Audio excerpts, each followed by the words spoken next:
مختصر زندگی اللہ نے دی ہے، اس کی یاد میں گزارنے کی، اس کے ذکر میں گزارنے کی توفیق دے۔ اللہ کی یاد میں زندگی گزارنے کا یہ مطلب نہیں ہے کہ آپ دنیا سے کنارہ کش ہو جاتے ہیں، آپ کا کاروبار بھی چلتا ہے، بچوں کے ساتھ بھی حسن سلوک ہے، رویے بھی اچھے ہیں، لیکن دل کے قبلے کو ٹھیک کرنا ہے، مقدور بار کوشش کرنی ہے کہ میرے وجود سے کسی کو ضرر نہ پہنچے۔ اس کوشش میں لگے رہنا ہے کہ میں اپنے رب کو ہر صورت میں راضی رکھوں، اور اگر کبھی میں محسوس کروں کہ میرا رب مجھ سے ناراض ہے تو پھر اس کو راضی کرنے میں دیر نہ کروں۔ اور وہ راضی ہونے میں دیر نہیں لگاتا، بندے کے اٹھے ہوئے ہاتھوں کی لاج رکھتا ہے۔ ایک آنسو جو آنکھ سے ٹپکتا ہے اور وہ آنسو صرف پلکوں کی بال کو گیلا کر دے، صرف اتنا آنسو اللہ کے غصے کی آگ کو ٹھنڈا کر دیتا ہے۔ وہ اللہ کریم ہے، وہ 70 ماؤں سے زیادہ پیار کرتا ہے۔ اللہ اکبر! ماں جو اولاد سے پیار کرتی ہے، کوئی بندہ اس کو کسی ترازو پہ تول سکتا ہے ماں کے پیار کو؟ یہ سڑکوں پر اب بڑے ہیوی کنڈے لگ گئے ہیں جس پہ پورا کنٹینر تول لیا جاتا ہے، تو میں کہا کرتا ہوں کہ پورا کنٹینر تو تول لیا جاتا ہے ان ترازوؤں پہ، لیکن آج تک ایسا کوئی ترازو ایجاد نہیں ہوا جس پر ماں کے پیار کو بھی تولا جا سکے، ماں کی محبت کا بھی وزن کیا جائے، ماں کے سینے کے اندر جو تڑپتی ہوئی ممتا رکھی ہے، محبتوں کا جو ایک جہاں آباد ہے۔ ماں جب بولتی ہے تو اس کے لہجے میں جبریل بولتا ہے، ماں جب مسکراتی ہے تو لگتا ہے جنت کی ساری کلیاں کے لٹی، اور ماں کے لہجے کے اندر جو مٹھاس رکھی ہوئی ہے، جو پیار رکھا ہوا ہے، عالی نصب ہوٹلوں میں کھانا کھانے میں وہ سرور کہاں جو چولہے پر بیٹھ کے ماں کے ہاتھوں سے پکی ہوئی چپاتیاں کھانے سے نصیب ہوتا ہے۔ عالی جناب حضرت صاحب قبلہ مفتی علامہ پروفیسر ڈاکٹر کیا کیا القاب دیے جاتے ہیں، اونچے اونچے اسٹیجوں پہ یہ لفظ سننے سے کانوں کو وہ سرور کب ملتا ہے جو ماں کی زبان سے اوئے ببلو اوئے مٹھو سننے سے نصیب ہوتا ہے۔ ماں جب بولتی ہے تو اس کے لہجے میں اللہ نے وہ مٹھاس، وہ درک، وہ محبت، وہ شبنمی لہجہ رکھا ہے کہ روح تک اس کی تاثیر اترتی ہے اور من کی ساری پیاس بجھ جاتی ہے۔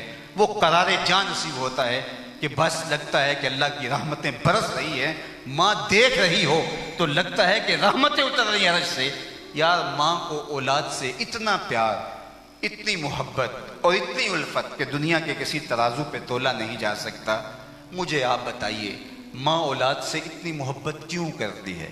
تو آپ سب کا ایک ہی جواب ہوگا کہ ماں نے بیٹے کو جنم دیا ہے، یہی وجہ ہے نا، اس نے جنم دیا ہے، اس لیے اس کی محبت کسی ترازو سے تولی نہیں جا سکتی، کسی پیمانے سے ناپی نہیں جا سکتی، اس کا نہ وزن دیکھا جا سکتا ہے، سمجھا جا سکتا ہے، نہ حجم تولا جا سکتا ہے۔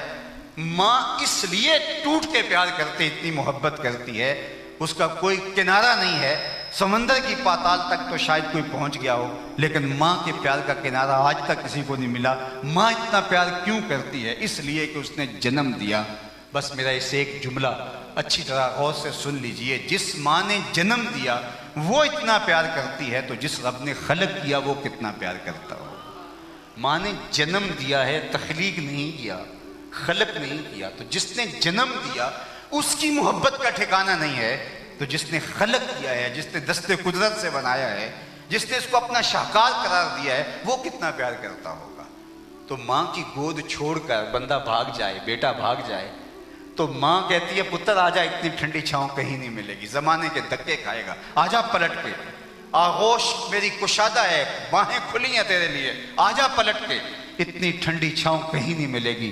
مالک کی دہلیز چھوڑ کے جب بندہ بھاگتا ہے، آواز آتی ہے یا ایھا الانسان ما غرک بربک الکریم، او بھاگنے والے آجا پلٹ کے، تیرا رب بڑا ہی کریم، بڑا ہی کریم ہے۔ تو آئیے ہم اس کے حضور پلٹیں، اپنی زندگی کو مالک کی دہلیز پہ لے آئیں۔ زندگی میں یہ تصور بھی نہ کریں کہ نماز 5 گانا ہم چھوڑ سکتے ہیں، یہ رب کا حق ہے ہمارے ذمے جس کو ہر صورت میں ہم نے ادا کرنا، یہ تصور میں بھی نہ لائیں کہ ہم نماز چھوڑ بھی سکتے ہیں۔ اللہ کے حضور سجدہ ہمیں در در کے سجدوں سے نجات دیتا ہے، تمانیت باطن کا نور ہے اور قرار جاں کا ذریعہ ہے۔ قیامت کے دن سب سے پہلا جو سوال کیا جائے گا بندے سے وہ نماز کا ہی کیا جائے گا، اور جو بے نمازی ہوگا اس پر پھٹکار ہوگی، اور جس صف میں نمرود، فرعون، حامان، قارون کھڑے ہوں گے، بے نوازی کو صف میں کھڑا کر دیا جائے گا۔ کیا ہم میں سے کوئی گوارہ کرتا ہے کہ قیامت کے دن نمرود کے ساتھ کھڑے پائے جائیں؟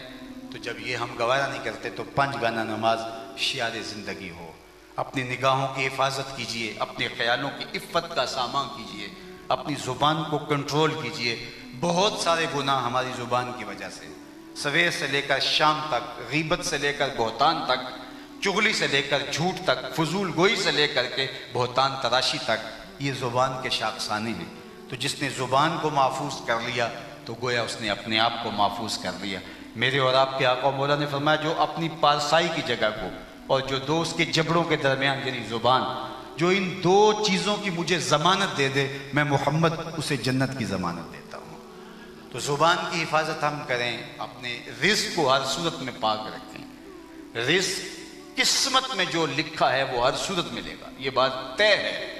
جب بچہ شکم مادر میں ہوتا ہے تو 120 دن کا جب ہو تو اس کا رزق لکھ دیا جاتا ہے، اس سے ایک ذرہ بھی زیادہ نہیں ملے گا۔ ہمارا اختیار ہے کہ اس کو ذریعہ حلال سے حاصل کرتے ہیں یا ذریعہ حرام سے حاصل کرتے ہیں۔ اپنی زندگیوں کو خوبصورت بنائیں۔ آج ملک صاحب چلے گئے تو کل ہم نے بھی چلے جانا ہے۔ آج ان کے لیے ہم بیٹھے اور وہ دعاؤں کے محتاج ہیں، کل ہم بھی کسی کی دعاؤں کے محتاج ہوں گے۔ اللہ انہیں کروٹ کروٹ جنت کی بہاریں دے دے، اخروی زندگی نور نور کر دے، اپنی پناہوں کا حصار دے، دنیا اور آخرت کی برکتیں اور رحمت اللہ ان کا مقسوم فرمائے۔ تعلق داری کا، محبت کا جو حق تھا ان کا میرے اوپر، اس کو نبھانے کے لیے میں حاضر ہو گیا۔ اللہ جل شانہ اس خاندان پہ اپنی خاص امان اور پناہ کرے۔ وصلی اللہ تعالی علی النبی الامین وآلہ وصحبہ اجمعین، الحمدللہ رب العالمین۔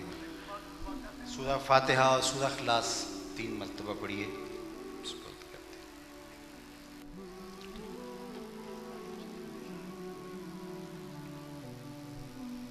رب العالمین۔